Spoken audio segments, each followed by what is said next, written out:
companies. And we are going to start over because I did it again. I had on mute, people. This is what happens when you have a live show. I'm coming off the plane, all right? Yeah. Coming off a late night. So, welcome back to the Gentlemen of Crypto, episode 117. What you take for Facebook? Oh, yeah. Today is Tuesday, March 6, 2018. I am King. I'm Bitcoin Zay. And we are here to bridge the gap between cryptocurrency and the community Monday through Friday at 10-ish. 10-ish. You already know it. All right, Crypto Warriors, we're going to jump right into it since we made that first little minute and a half mistake. Oh, yeah. Free Bitcoin winner from yesterday. Who do we have? All right, so our free Bitcoin winner is Crypto Knight. Thank you for your comment, commenting on the patents that these companies are getting on certain technologies. What do you think their patents are? How are they using them? He actually said it's an injunctive measure to try and make sure nobody can take an idea, for example, Bank of America coin. Or because there will be some person who creates Bank of America coin, trademarks the name, and then sells it back to Bank of America for, millions of dollars. So I can see that. Also, public address cards, meaning that if you have a dedicated public address to their bank or their institution, then you can use their card, which I can see them trying to push out, of course. But yeah, definitely some measures to make sure nobody can take what's there, so to say. So good comment there, Crypto Knight. Thank you, Crypto Knight. You already sent the free Bitcoin? I already sent that free Bitcoin. All right, they're in the chat about Crypto Warriors going crazy right now. They're talking about is this the right show? Crypto Q-Tip always, is this the right show? We switched places. Yeah, back to the normal thing Dimitri said saying. Yeah. What's going on, everybody? We got places everywhere. You never know hello. Thanks for our seats. Yeah, okay. Let's see. Other than that, only thing going on, I forgot to mute that. Let's see. Newsletter, of course, we're still pushing that thing. We're about to really aggressively jump on that today, tomorrow with some new good charts and all that good stuff. Again, shirts are on sale. You get a discount code there, and we are available now on Google Play, iTunes, and Spotify. So you can check us out there. Without any further ado, it's unfortunate. It always happens when we're bouncing around. We have another Dino of the day. Yeah. Yes, it's been a full, 24, 48 hours? Almost. We have another one. Again, it's another economist, too. These guys are like, this is, I guess this is like the pawns. I want to say the pawns. It's like the rook or the bishop the government and central banks use. They're like, all right, tell the economists to go say something. They're supposed to be smart. These are the puppets. Right. Definitely. A Harvard economist told CNBC Tuesday, March 6th, that Bitcoin is more likely to be worth $100 than $100,000 by 2028. Speaking to reporters during an edition of the network Squawk Box segment, professor and economist Kenneth Rogoff implied Bitcoin only had value because of its use in, quote, money laundering and tax evasion. Haven't heard that one before.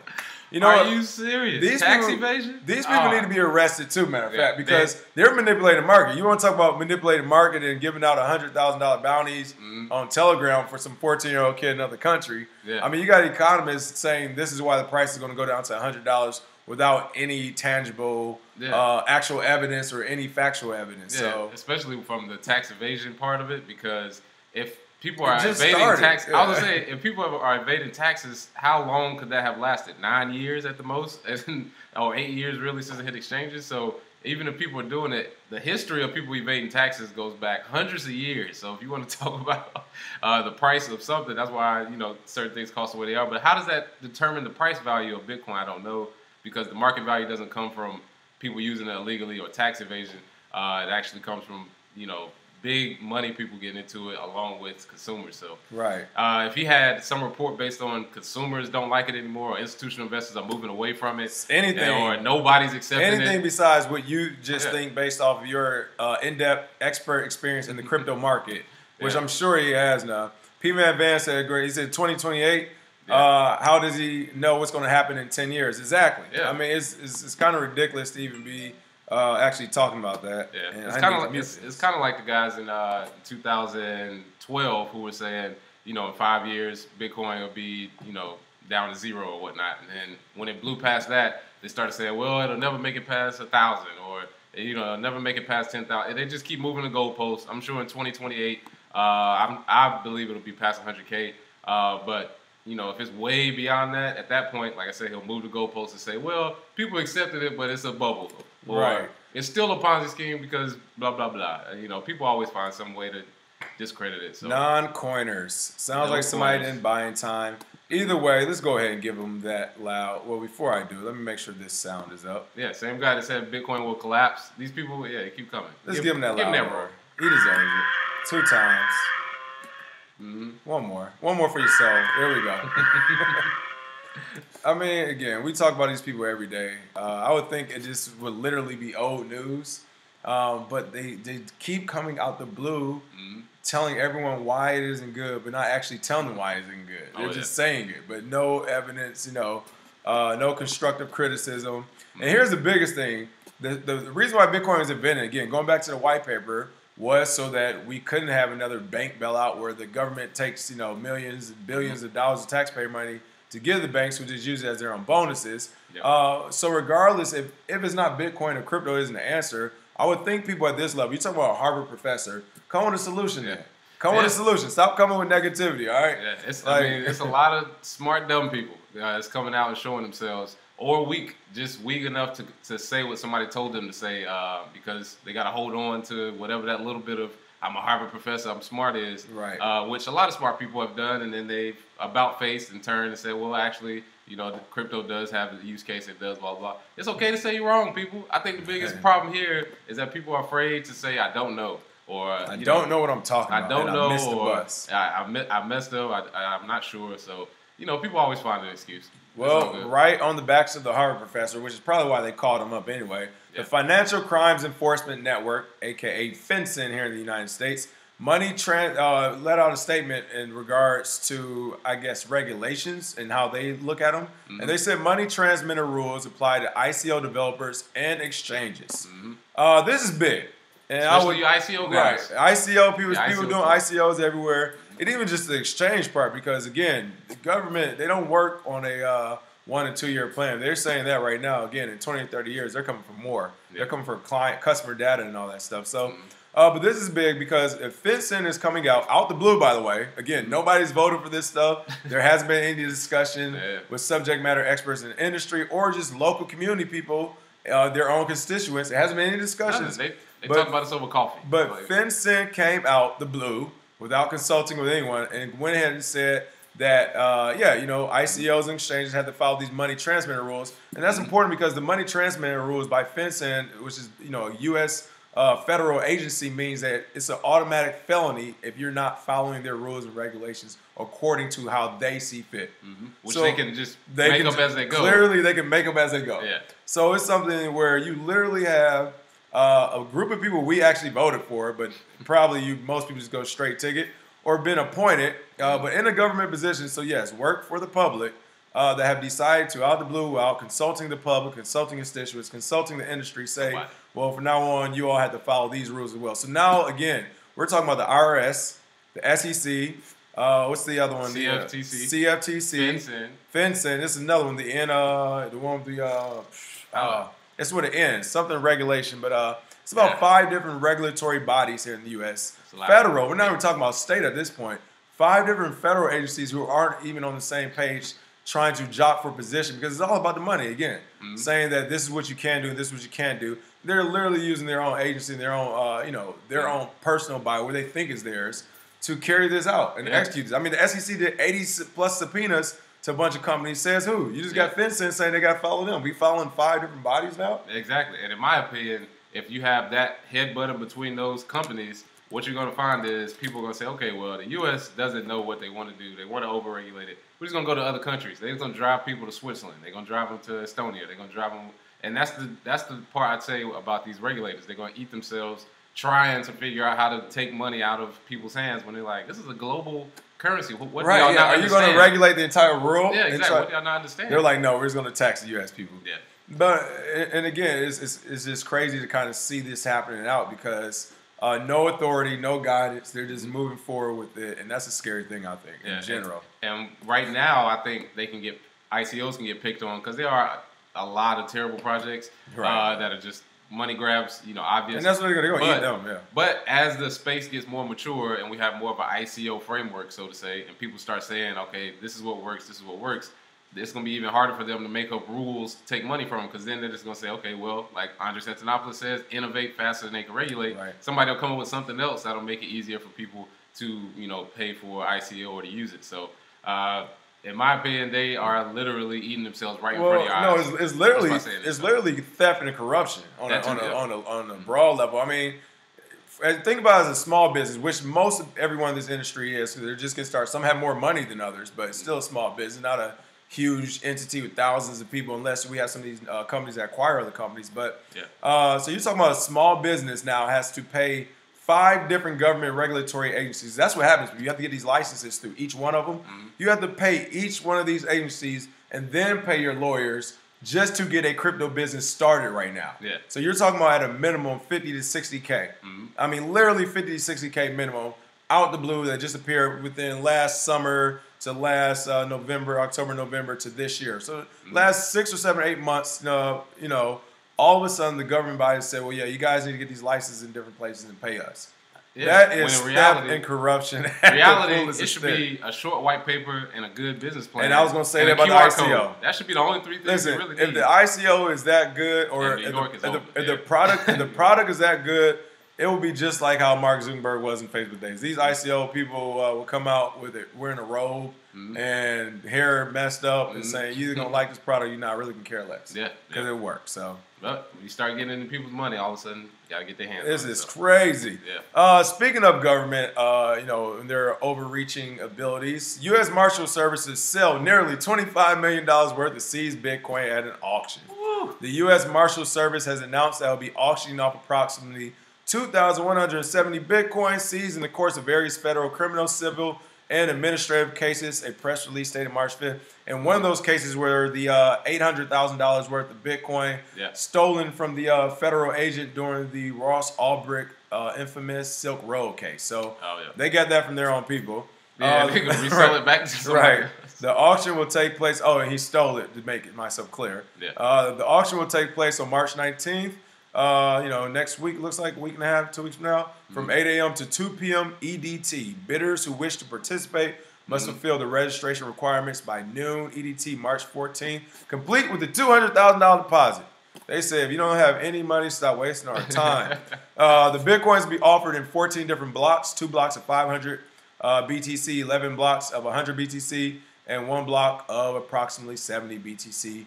Winning bidders will be notified privately the same day as the auction. Well, I guess we can be bearish in the next 2 weeks. It's gonna be a hilarious private message they send them, like, oh, so do you want to buy 100 Bitcoin? So, so exactly what do you do? It's gonna be and this is how the millionaires and billionaires regain their ground like that. Money right back. It doesn't even have to be one person. I mean, it could be somebody representing a group of people and say, you know what, I have this investment fund. We missed the boat. But I'm about to get this block of 100, and I'm gonna make sure all my clients at least have, you know, point whatever of a Bitcoin.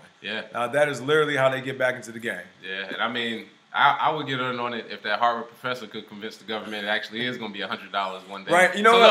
All right, let me get 100 Bitcoins for $1,000. See, that's the market manipulation right there. We can bring in one of their own. You're right. We can bring in Jamie the Dino Diamond. Let's bring in Bill Gates now. Let's bring in Buffett. Let's bring in the Harvard professor, the lady with the messed up wig. There we go. The UK. Diane girl from yesterday. So let's bring in all of these people to the auction and say, well, hey, based off of the leaders and based off our research, all the leaders in all these fields that you all look up to, you all have on average said the price of Bitcoin is going to be about $150 in the next 10 years, and I want that price honored now. So sell it for $1,500. That's an amazing idea. Sell it for, let me get that for $15K. Walton and Alibaba partnership, have we heard? Well, Walton Chain, it's a subsidiary of Walton Chain. It's the actual Internet of Things research group has partnered with Alibaba Cloud to develop smart city solutions by 2030. So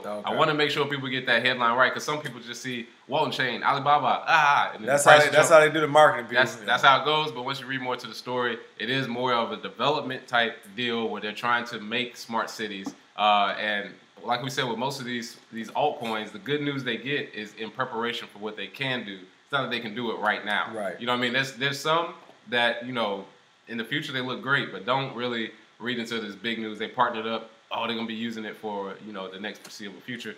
But you know, Walton Chain is one of those coins a lot of people have gotten into for long term. So that was Aaron Shaline. Thanks for that comment. Hey, listen, you guys know we'll take them live every now and then. Throw this information back out. Alex is funny. Alex said, latest king on the right, Zay on the left. Streak ended at 16. Fun fact. That is actually amazing fun fact. Oh, yeah. I didn't mess up the streak last time. Somebody caught me off guard. I was like, hey, I'm rolling with it. Nah. Oh, yeah. All right. In other news, speaking of partnerships and, everybody jumping in a bit together and creating this crypto ecosystem, Japanese financial services group SBI Holdings has bought 40% of Taiwanese cryptocurrency hardware wallet company CoolBitX, according to a press release published March 2nd. What is going on with SBI? All right. Well, SBI, as you know, they test the Ripple payments between banks. They're trying to foster payments between banks. They have purchased a app, the CoolBitX app, which they have a cool wallet which is a hardware wallet that they use, which is another purchase in a string of purchases by big companies trying to buy wallets and exchanges in order to onboard customers. So what that means is it looks like there may be demand for customers to use their actual platform, such as banks to transfer from one bank to another. Whatever technology they have behind it. They obviously are bullish on it because they bought 40% of it. Right. Because they know something. Somebody. Yeah. Somebody's either that or they don't know a lot about the space and somebody really just. We can get that up and running next 3 months. Yeah, there are some investments like that, but as you know, when you hear Ripple, think banks. SBI, think Ripple, so to say. So that's basically what that partnership means. So going forward, as we've seen, big institutions throwing their weight around. They may not buy a bunch of Bitcoin, but they're buying the companies that make it. So just another one in the long string after Circle bought Poloniex. A few other. No, that's all. This I think it'll be a good. How the ICO craze was last year. I think that craze will happen. If not the middle to the end of this year, definitely the next year. But I think we'll see it probably like at the end of the second, beginning of third quarter. You're going to see a lot of these big banks and businesses just start going crazy. It's going to be, if you don't own, because they're going to, that's when the writing's really going to be on the wall. They're like, okay, we are about to go out of business. Our only saving grace is to throw this Hail Mary of $5 billion and buy this company we haven't done our real due diligence on, know nothing about. And aka Poloniex and see what happens next. And then get our cut from that. Right, and get our cut. Keep it rolling, Yeah, we ain't gonna get in where we fit in on the crypto side. I'll tell you that. We're gonna make money somewhere. Regulation through the floor. So continue on with the partnerships. BMW, Cobalt, and blockchain. What's going on with that one? Yep. So the BMW company, one of the products that they use to build their car is Cobalt. And most of their Cobalt is actually from the Democratic Republic of Congo, which has been under fire because of child labor, and it's a war-torn country where they've had their problems. Hey, you got to make them profits, though. A lot of the profits that they get may have been ill-gotten. It could be some, undercover stuff that people don't know.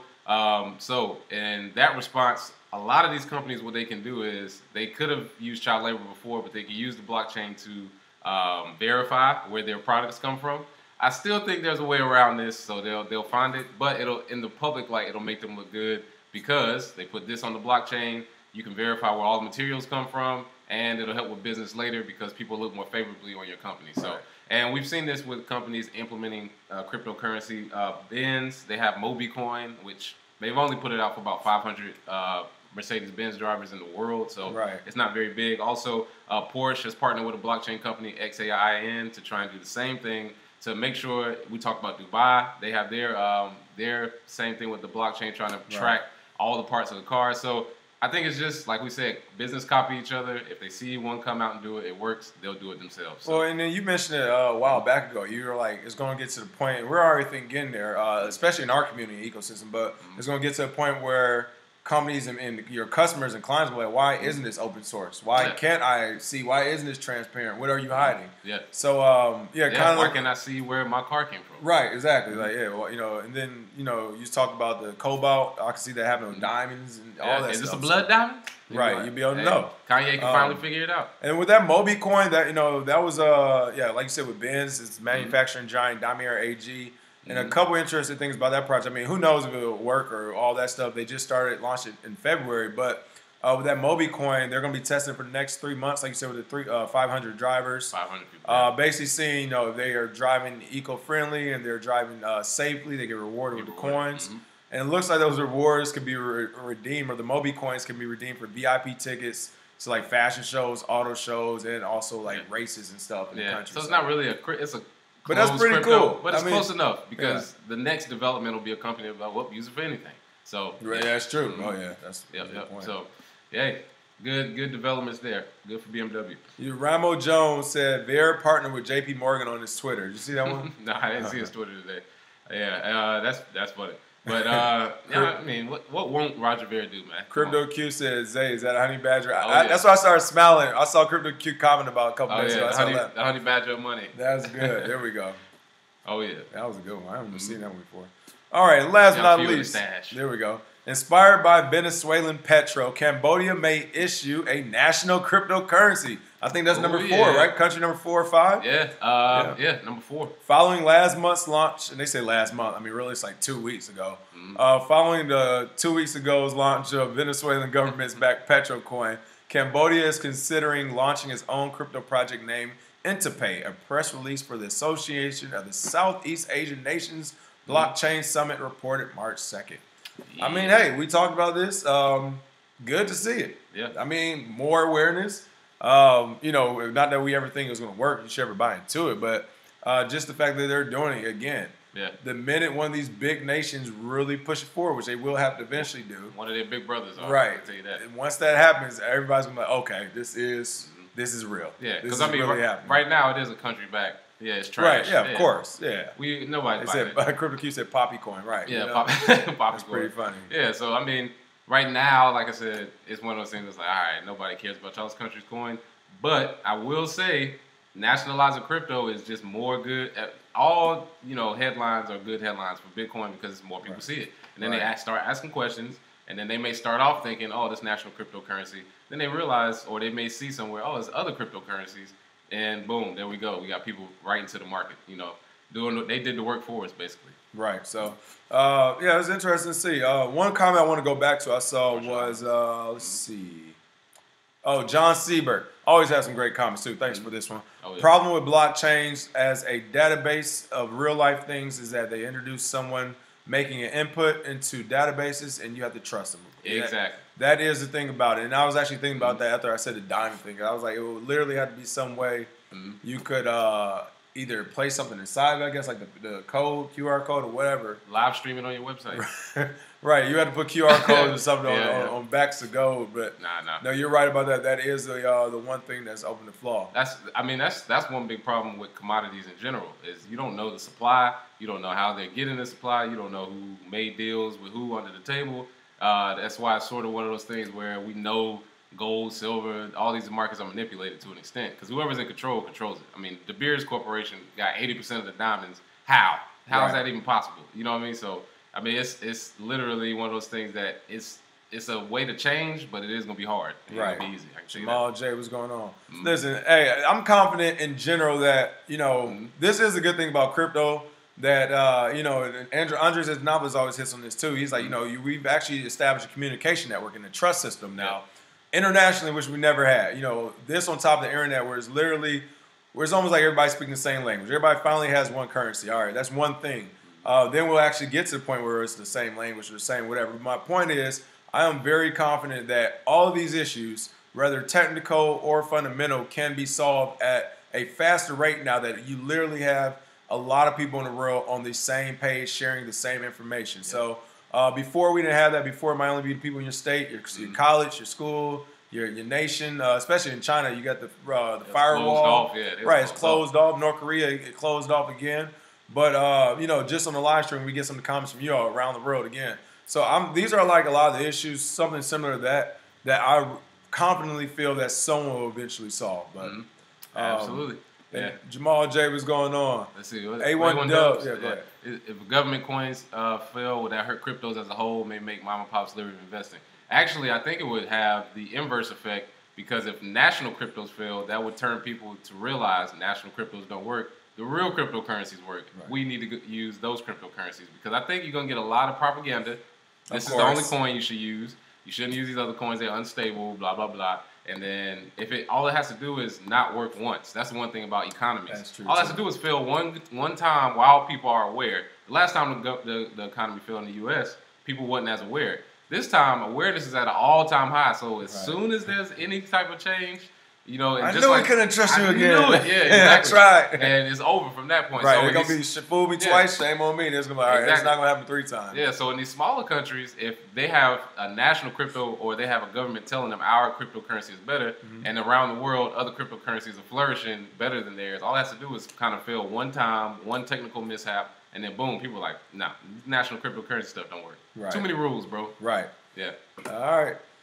And that is all we have for the day. You know, slow cycle, same old regulations. We said regulations was going to kill us for next month and a half, 2 months. We already knew that was coming.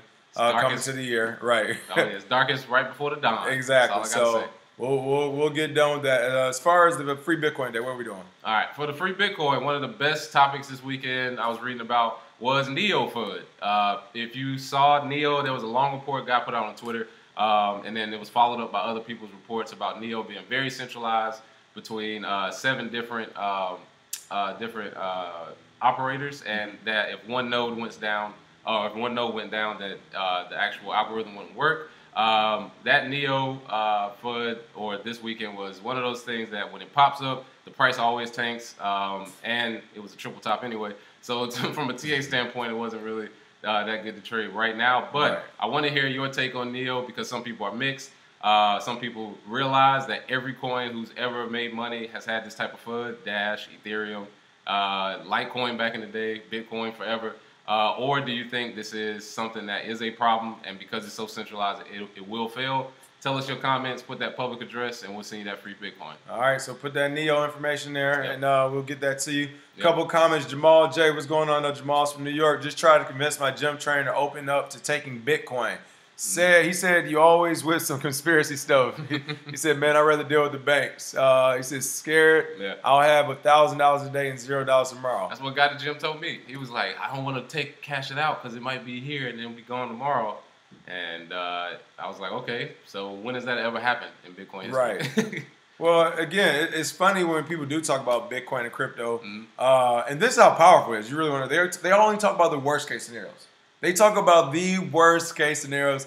And it's funny. It's like we don't do that with nothing. With like anything else, we don't do that. But with crypto, we talk about the worst case. You could go flat broke and live under a bridge one day.